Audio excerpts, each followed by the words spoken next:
Prime Minister Modi's healing touch in the violence-affected Manipur.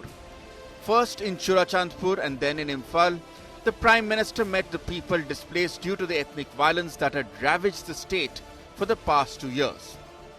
The Prime Minister also laid the foundation of a slew of projects worth a cumulative 8,500 crores across Churachandpur and Imphal.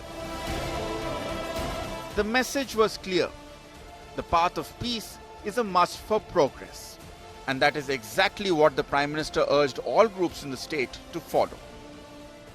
मैं सभी संगठनों से appeal करूंगा कि शांति के रास्ते पर आगे बढ़कर अपने सपनों को पूरा करें, अपने बच्चों के भविष्य को सुनिश्चित करें और मैं आज आपको वादा करता हूं, मैं आपके साथ हूं.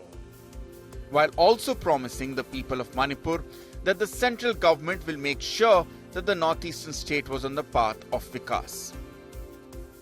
मणिपुर में जिंदगी को फिर से पटरी पर लाने के लिए भारत सरकार हर संभव प्रयास कर रही है. आपकी चिंताओं को दूर करने के लिए अलग-अलग समाधानों पर काम हो रहे हैं.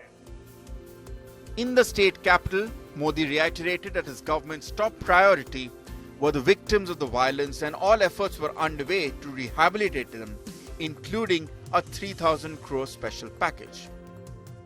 जो बेघर हो गए ऐसे परिवारों के लिए 7,000 नए घर बनाने के लिए हमारी सरकार मदद दे रही है. हाल में ही करीब 3,000 करोड़ रुपए का स्पेशल पैकेज भी स्वीकृत किया गया है. विस्थापितों की मदद के लिए 500 करोड़ रुपए का विशेष प्रावधान किया गया है.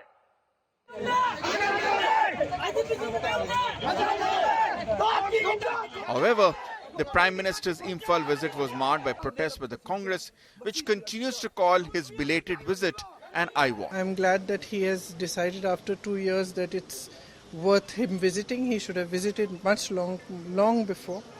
And it's very unfortunate that he has allowed what is happening there to happen for so long and so many people to get killed and so many people to go through so much strife before he has decided to visit.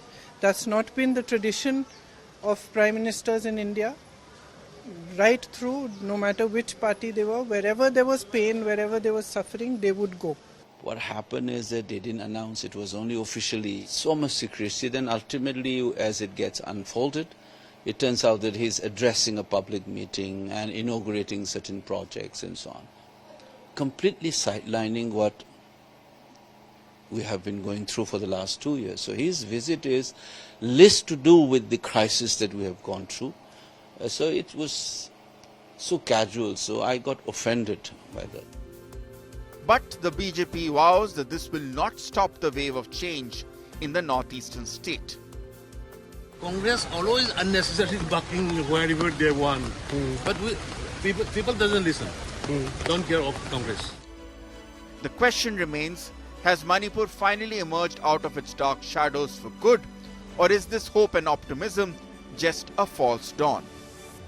There are hundreds and thousands who are still living across relief camps in the state. And the big question on everybody's mind, when will these people be able to return to their homes? What is the guarantee of a livelihood that the central government is able to give?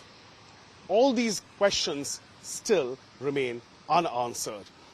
With camera person Tapas Bairi, Indrajit for India Today in Imphal.